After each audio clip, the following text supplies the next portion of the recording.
Okay, so I really didn't like, this is a little too light.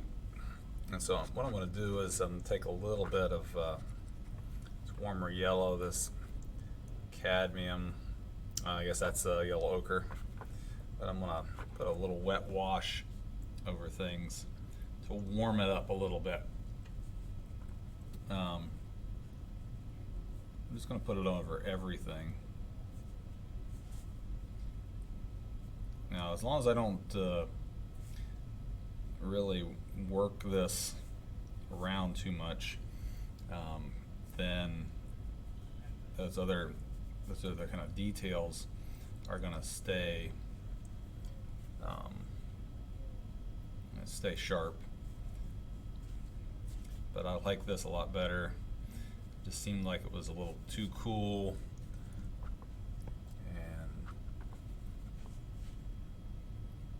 Mix that in beforehand. It kind of depends upon what kind of a mood you want too, whether it's a bright sunny day or whether it's a cold and dreary day. Just add a little bit of warmth in the background, like the sun's coming out and hitting it. So you can kind of go back over it if you're careful. Now if I just keep scrubbing in this, and you can see I'm going pretty fast, if you scrub it in, then you're going to damage those details of those other darker. It's still kind of softening them a little bit anyway, but a little bit. I like that a lot more. I'm not sure if you're going to be able to see it on the video or not, but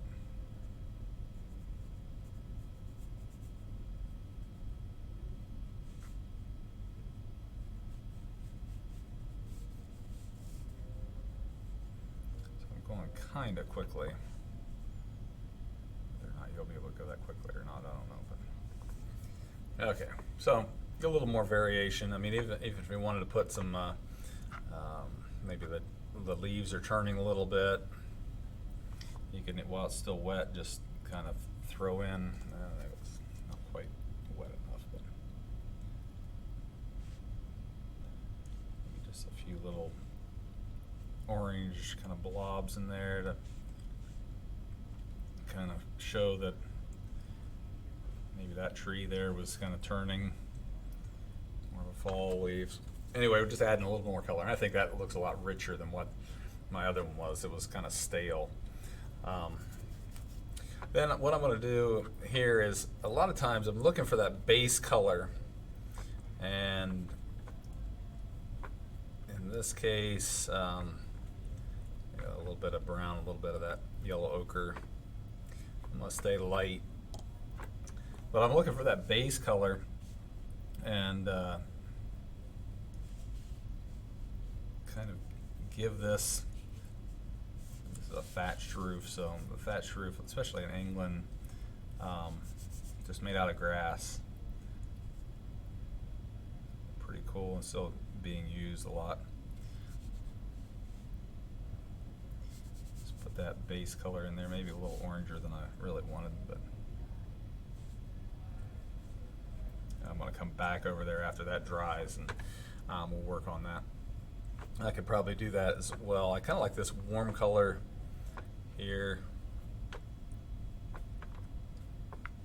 brown and yellow ochre, more yellow ochre than brown, I think, here. Kind of wet. And I'm going to just warm this up as well.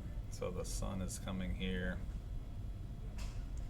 and I got a little too feisty there and got it on my blue, which if I'm working really quick with a clean brush, I can kind of pull that back up out of there. Was not ideal.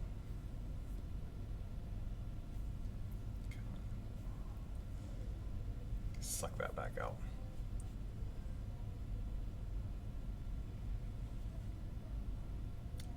Too fast there. Now, this is not how I'm going to end. Maybe I'll just kind of let it fade out here. I'm looking for the highlights.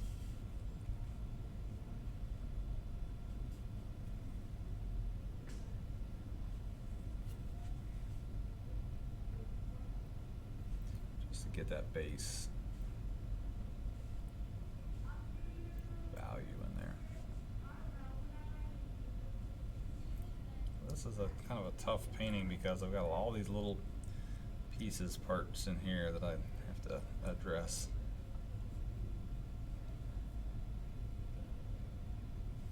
In other ways, it's kind of like a coloring book, but you let the black and white define a lot of the pen and ink work, define a lot of that value change. So, and there's no right or wrong way here of being able to do this.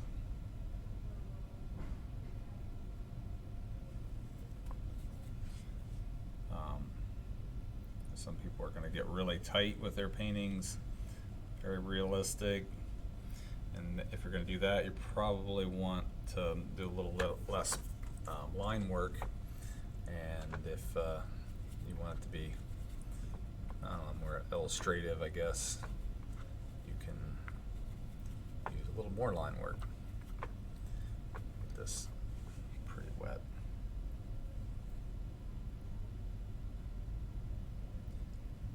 If I've got it all figured out, then if it looks like I got it all figured out, then I'm doing it wrong because I don't know what I'm doing here. I mean, every piece of artwork, unless you're really doing some kind of factory work here, is each painting is going to have present its own problems that you're going to have to figure out solutions for,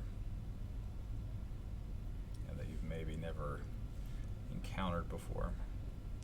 That's the nice thing about painting a lot, is you've seen some of those problems before and helps mitigate those problems.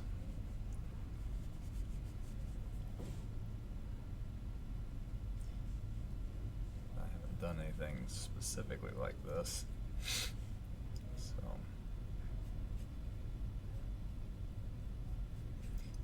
kind of learn on the fly.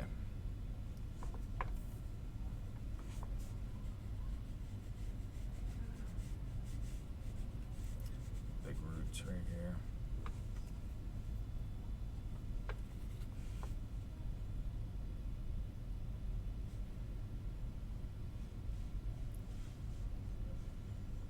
Probably going to want to fast forward a little bit here.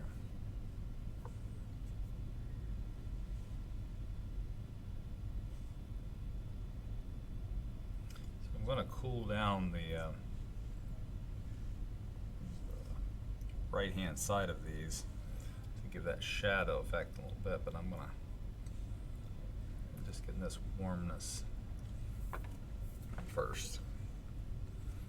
It's probably going to come back and even darken up, maybe make this warm even brighter than what it is right here. Just kind of get something. Sometimes stark white is the most challenging part of a painting or a drawing, is that first pencil mark or that first dab of paint. As soon as you get that first dab in there, then you know, well, that was right or it was wrong. But until you do something, sometimes it can paralyze you a little bit. Intimidating looking at a white piece of paper.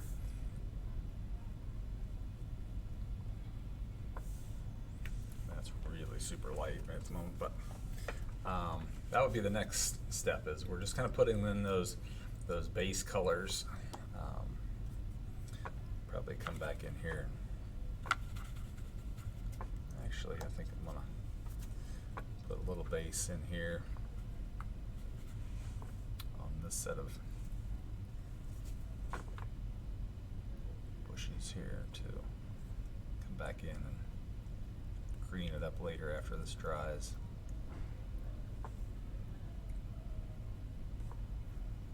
But for now,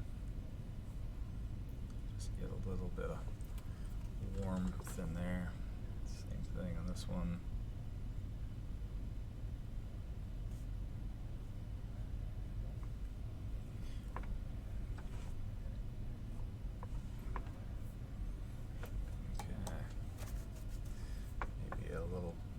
right here.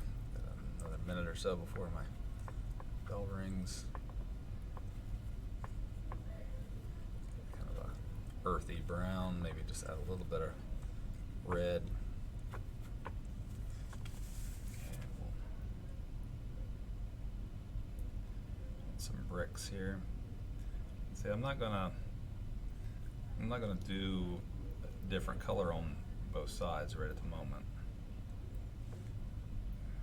I'll do that later after it dries. Put some more detail in.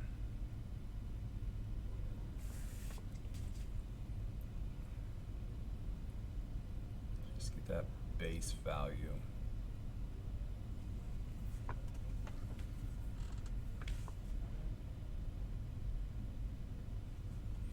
There's a few little white spots, but that might just have the sun sparkling off of it just a little bit more or something.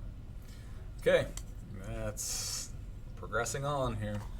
Definitely like those trees better. I added just let the colors get to blend in together, and just makes it a little bit warmer and more random, I guess. So we'll pick up later.